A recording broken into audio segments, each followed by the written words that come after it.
we're all a race behind Reddick already, like a solid race already with the wins that he's got. You have to get the most points you can. And if you have a 24th place car but can get 8, 10, 6, 5 stage points, absolutely, then you take the points. It's gone on long enough now to where you have to prepare for that.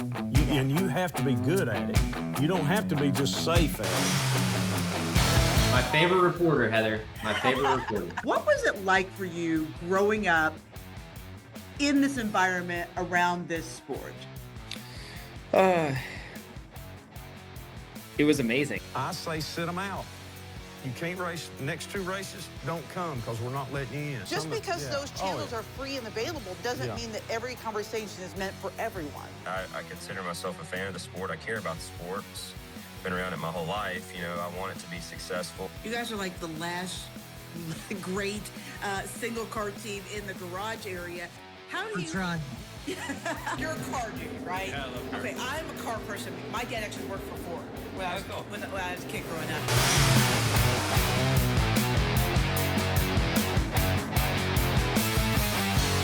Welcome on to the Backstretch. I'm News 5's Heather Williams, joined as always by our crew chief, Chris Carrier, who's also the crew chief for the Hendrick Motorsports number 75 in the Craftsman Truck Series. Tyler Reddick, again, becomes the first driver to win 3 straight races to open a season in the 77-year history of NASCAR. So at what point do we stop calling it a hot streak and just calling it total domination? Well, Sunday's race, from every bit I saw, was about as close to total domination at a road course that you can get. You would expect the strategies to come into play and at some time and say, uh-oh, maybe he's in trouble or whatever. Some guys tried some late race strategies to actually put them in a position where they would have better tires after a late caution. Well, the late caution, that all worked out, but Tyler Reddick still won. And he beat a very determined Shane Van Gisbergen at the end of the race. And, that's... Does that make it more impressive, the absolutely. fact that he held off SVG and actually pulled away from him at the end? Absolutely. You could tell Van Gisbergen was he drove the absolute blood out of that race car trying to get to Reddick. And he was really, really driving into the corners, the tight corners they called somewhere the backside of the racetrack where the S's, I call them S's, some of the road race people call them switchbacks. And anyway, he was really, really demanding a lot out of his car, trying to get to Reddick. And I think the thinking was if he could get to him, maybe he could get around him, maybe bump him a little bit or something, just get around him and then make Reddick overwork his car to try to get back around him. But he just couldn't do it. And I think that's where the confidence level of Reddick right now plays in, because he didn't make a mistake. Other people in that situation might be, oh my gosh, SVG is behind me, I cannot mess up. But Reddick didn't, and I think that's just because he's, on top of the world right now. He's 1,000 feet tall, not a short joke. I'm shorter than Tyler, but he's just feeling really good right now. Well, and Heather, I wonder too, now he's got great race cars. They're on top of their game. Billy Scott, who I do not know personally, but he's a really smart guy. Michael Jordan gave him a lot of credit in post-race interviews for the team putting together. Gave Denny Hamlin a lot of credit for putting that team together.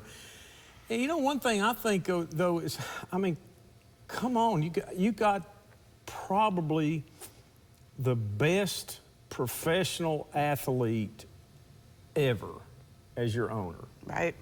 And I'm talking all sports. Probably the best professional athlete ever, the best, one-on-one guy, the whole 9 yards. You got Michael Jordan as your owner.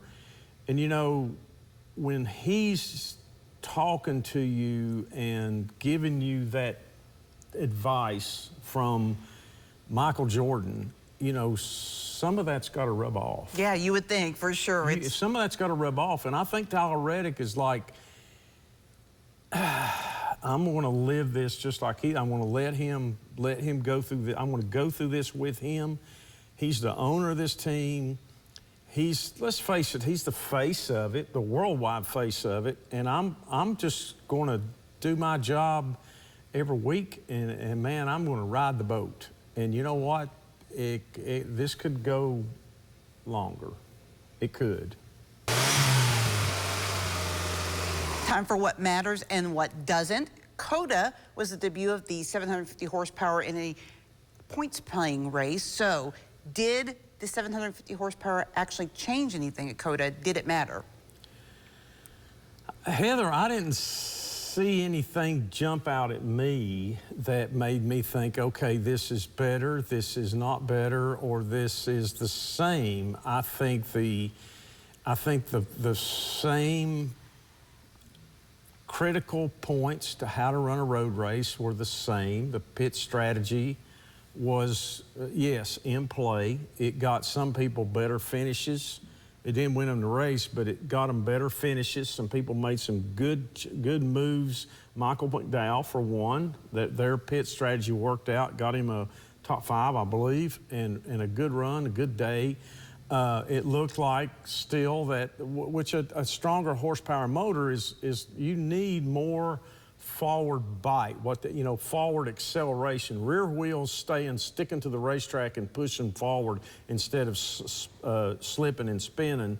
And Reddick's car, to that point, was really good in those areas, really good. So I think they took heed that, like, okay, we're going to have more power. We're going to have to make the car to where the driver can use the power and not have to baby or paddle foot the gas pedal because the tires are spinning under acceleration. He killed those guys coming off turn 20, the last left-hander onto the long front straightaway. Nobody had a chance to make any moves down that straightaway.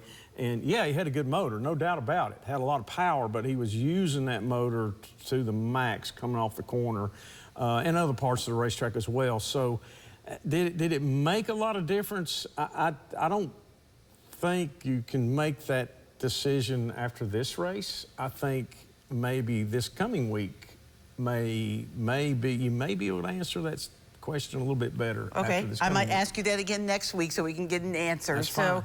Also, what matters, what doesn't. 2 Hendrick and 4 Gibbs cars, all 4 Gibbs cars, are currently outside of the top 16 in points after 3 races. I know it's early, but does that matter?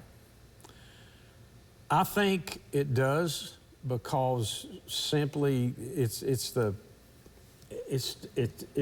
just that mind game thing of, like, we're not doing too well, and now a little bit of pressure because we're out of the top 16. That number means something for the points championship down the road, and that I don't care. Every team out there is thinking about points championship, every competitive team, and even every other team is thinking about where can we finish. It starts in Daytona. When they wave the green flag at Daytona 500, everybody's got the points deal in their minds, in their thoughts, because it won't be that long before it's, into August, September, and things are hot, and some teams are frustrated, some teams are riding high, and some teams are just going along, and those points everything they do now is going to make a huge difference then, and they know that because this series is so competitive. I think it makes a difference, and I think it puts pressure on people to say, we have got to turn this around. We've got to stop the bleeding. We've got to start getting good finishes. We've got to put ourselves in a competitive situation and put ourselves in a position to win races. Hang tight, Chris. More from you in just a moment. But right now, let's spend 5 minutes in Turn 5 with Joey Logano.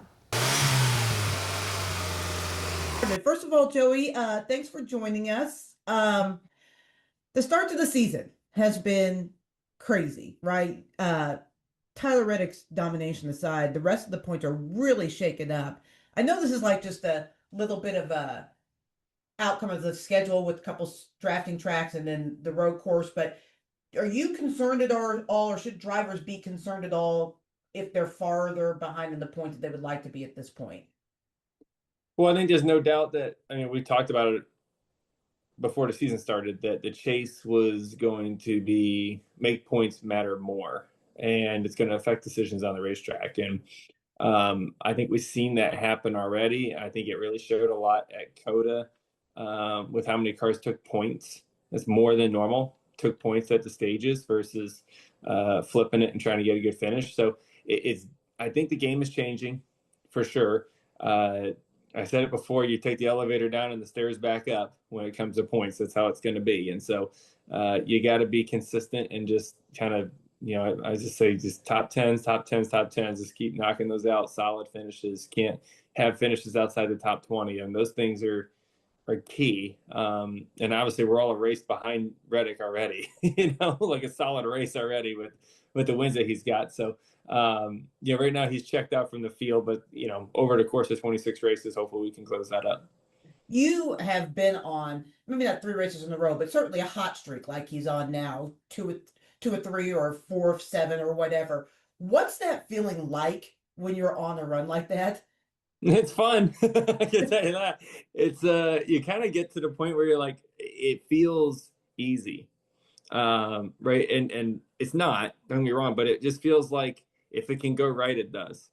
And, I think that's what you see with momentum in sports, which is just confidence, right? Like you start to, start getting in that flow, and everybody is feeling good about what's going on, and more confident decisions, whether it's on the racetrack or on pit road, or the way they're pitting the car, or what they're calling the races, right? Like all those things just start to kind of start snowballing in the right direction. And gosh, it's great. It's great. I've been in those shoes before. It's a heck of a time. But it's hard to stay there. I will say that, right? You can roll that for a while, but eventually the sport catches you and you have to find the next thing. So speaking of, we now go on a string of tracks that are kind of more traditional NASCAR tracks with Phoenix and Vegas and Darlington and Martinsville and Bristol. Is this really an important run for, I don't want to say this is when the season started because the points all count the same, but there's Sure. a lot of people say that. But is this really where you start to find out what you're going to have for the rest of the season? This is when you start to find out kind of where you are, right? This is where you get your report card, right? We kind of have an idea of what we got on speedways now. Okay, a road course, have an idea where we are there. These next 2 weeks, we'll get a great idea of kind of where we are, short track, mile and a half. I mean, and Phoenix is barely a short track, but we categorize it as that. But you will get an idea of where we are on those tracks compared to last year, which, those 2 races were towards the end of last year. So you get an idea of, what teams made for gains over the offseason. And then at that point, your strengths and weaknesses, and you know where to go to work. Are you surprised at all? I know you and Ryan are having a pretty good start point wise this season, and Penske's having a pretty good start. But are you surprised at how many of the big teams have struggled out of the bat, or is that just super speedway / road courses and throw it out the window? It's all going to change this week. Well, you don't throw it out the window, to your point, it counts, but it doesn't mean that's where that team truly is. Right. And I said it averages out over 26 races, but when you look at some of the big names that are 20th or worse in points, it doesn't tell the story completely, right? And speedway racing, there's crashes, there's things that happen. Road course races, same thing can happen. This weekend here will be, pretty interesting to see how the points shuffle up, because I do think there's a few cars that are pretty high in points that don't typically would stay up there typically. So I think over time, those will kind of average out. You'll still see the cream will rise to the top, just like it always does. And we'll see, where things are after probably another 5 or 6 races. All right. I want to end with something fun because I'm looking at this look, and I love this look, like the hair, the beard, the whole thing. But I'm also looking at it, and I'm looking at like Ryan Blaney, and I'm thinking, gosh, Roger Penske has changed over the years. How have you all been able to soften him up on this whole facial hair look thing? Because it's crazy to me. Well, I think both of us, and if you ask Ryan, he'll say the same thing. If that's what our wife's like, so we're good with that. she tells me that, we go with it. But I think Roger, I don't, he's never told me to look a certain way or act a certain way. It's always been, this is what is expected when you walk in the door. And everybody probably looks at that in different ways, but I think we all act in the most professional possible way we know how to. We win like we are supposed to. And I think, I'm just saying we as drivers, I'm saying we as the team, all 500 of us, that is consistent throughout the whole place. Back now with our crew chief, Chris Carrier, and it's time for Say What? So let's start with some audio from the 48 car who had to make a driver switch after Alex Bowman got sick during the race. Blake told you a few laps ago, it's your call. It is your call. Now, there is no difference between finishing right now or not. So it's your call on points. Points don't matter, whatever you need. You're going to have to get out.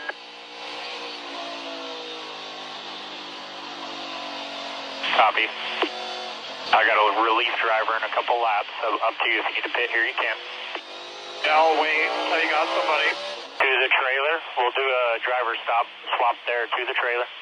The replacement driver was Myatt Snyder, who was a pit spotter for the TV broadcast, but obviously has driven a lot of Xfinity Series races as well. First of all, why did they make the switch as opposed to just parking it for the day? Well, I think they just wanted to get what they could out of the day. Now, one thing you got to think about that is, we think about points, we think about finish position, maybe, okay, what's it mean in the purse, so on and so forth.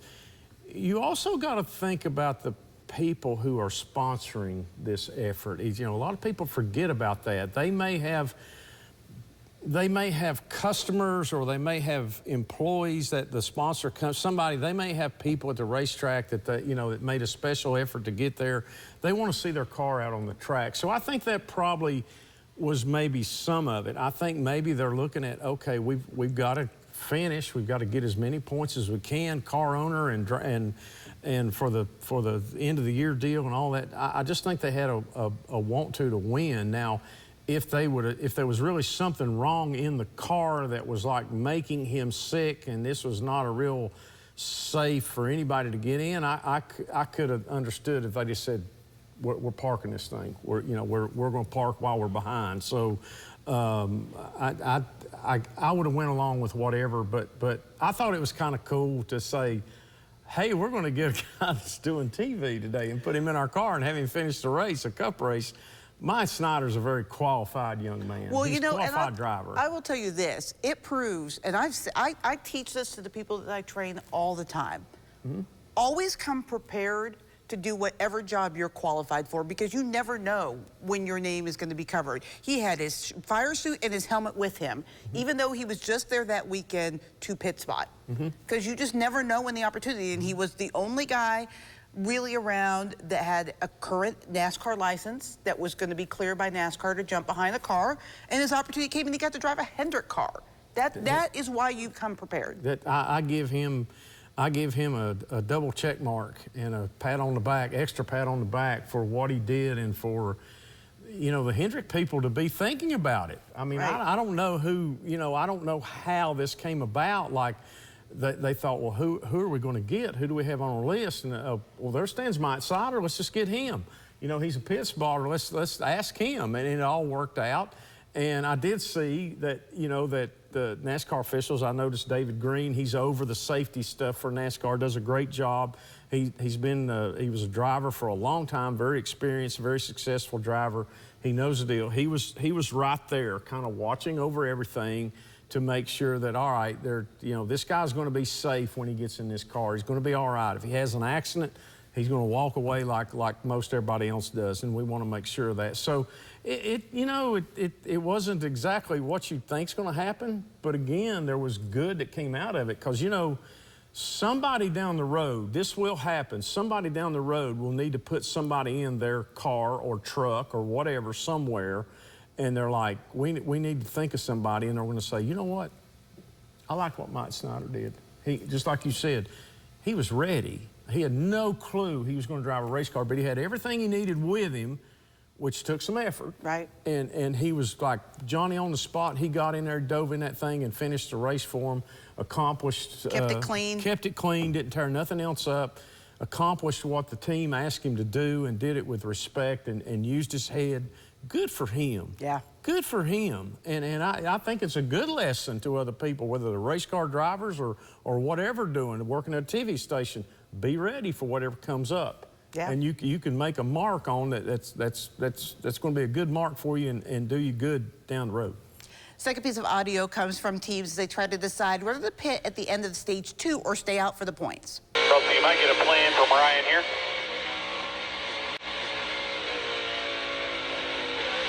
Ryan, you got a plan? It's the 12 pits, Alex. It's the 12 pits. We're going to pit. 10-4. What position are we? P6. We just take the points, man. Finley, we're very good.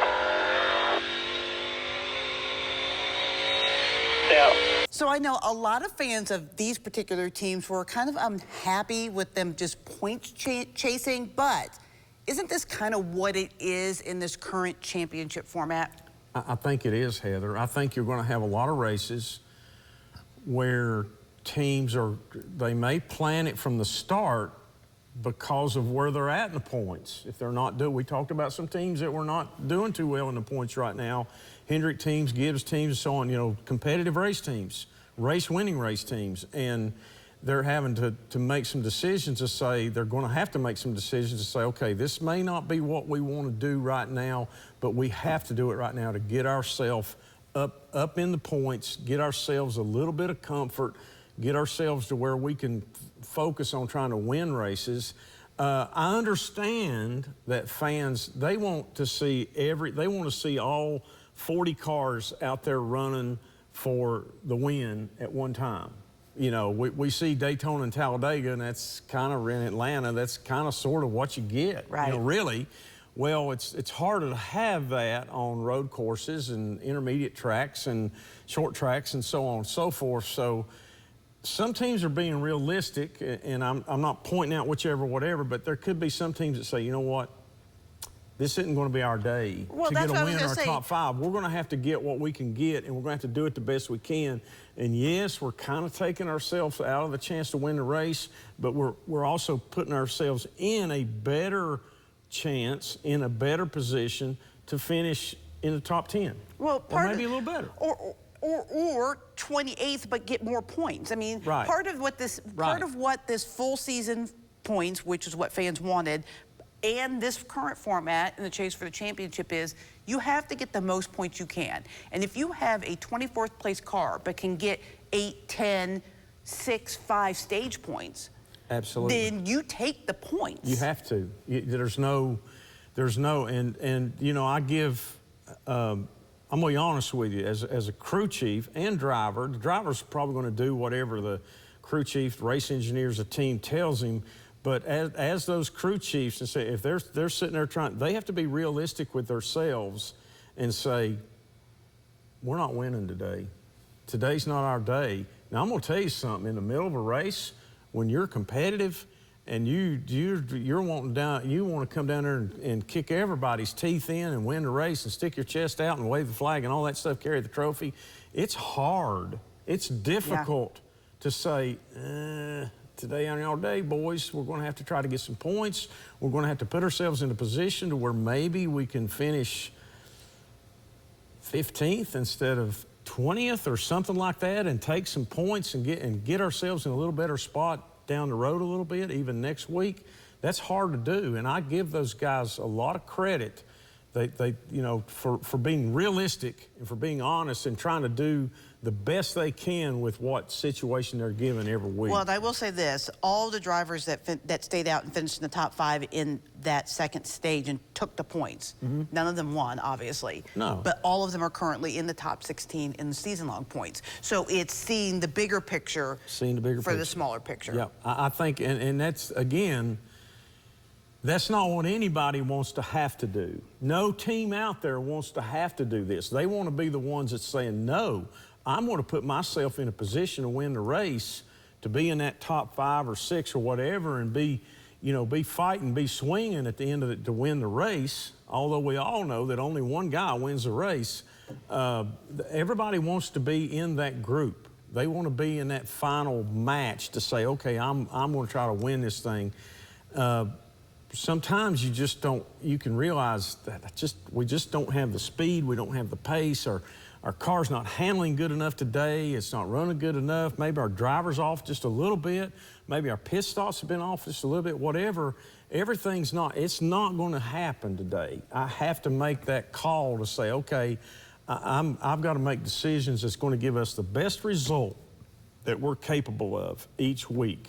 And that's a moving target when you're out there. You hit the wall a couple of times and knock that side in and everything, a little bit of arrow goes off, knocks the rear end out of line a little bit or whatever. All of a sudden you go from, hey, I'm top 5 car to like, oh my gosh, I'm about 20th and that's about the best I'm going to do. You got to make the best of it. The race is still going to go the required distance. They're going to wave the checkered flag at the last lap and you got to still run to then as best you can. And it's not every time, it's a lot of fun. It's not a lot of fun all the time, but at the end of the day, if you go home and you say, I did the best I could with what I had today, I come out, I did everything I could to give us the best result, to me, that's success. Chris, let's put on that crew chief hat. It's time for our pit notes. Give me your keys to success this week at Phoenix. Phoenix is you have to have good balance at 2 different ends of the racetrack, which are very different. There's less banking on one end. The turn 1 and 2 end is a long sweeping corner with not much banking. As the race goes on, the groove will probably move up. The other end is not so much that way. The groove will stay down on the bottom probably most of the race. It's got a little bit more banking. It's a little sharper. The front straightaway is really strange. There's nothing straight about it. You come off the turn, the start-finish line is fairly close to the 4th turn, and then you have that long sweeping, whatever you call it, dogleg down into turn 1, and you got the safety apron that's about a quarter mile wide. And they'll fan out and take the whole thing 6 wide. And Heather, it's gone on long enough now to where you have to prepare for that. And you have to be good at it. You don't have to be just safe at it. That's not going to get you. That's not going to get you where you want to be. You have to be aggressive but cautious. Don't tear your car up, but get what you can. Mostly on starts and restarts, but will 750 horsepower change that? I think it will make it a little harder. You think it'll be harder? I think it'll be a little harder because you're going to be going faster. You're going to come down off the banking and go up on the banking a little bit. You got to remember, everybody else is going to have 750 horsepower too. So I think things will happen quicker because you're going to be going faster at that point, and the throttle's going to be more responsive at that part of the racetrack. And come on, we've seen them go through there like 8 wide, racing 8 wide all the way around to where they get through turn 1 and they get most of the way through turn 2, and then it narrows down back there on the back. So when you come on the back straightaway, things get pretty tight. And on restarts now, man, those guys are going to be like gorillas on a case of Mountain Dew. They're going to go like, it's going to be all over. And I think the stronger motors, the 750 more horsepower, it's going to make that throttle way more responsive. It'll spin those tires easier, okay? If they're not careful, they're going to have to use more brake because they're going to be going faster at the end of the straightaway, and they're going to have to whoa down all of a sudden, and that's going to make the front tires scream and holler, what are you doing to me? Because the front tires want to keep rolling straight, and they're trying to brake, and they got to turn, and the front tires are going to give up. It's going to be interesting. Well, it's going to be interesting. I cannot wait to see it. Me neither. All right, thanks for joining us on The Backstretch. Don't forget to hit like and subscribe so you don't miss an episode.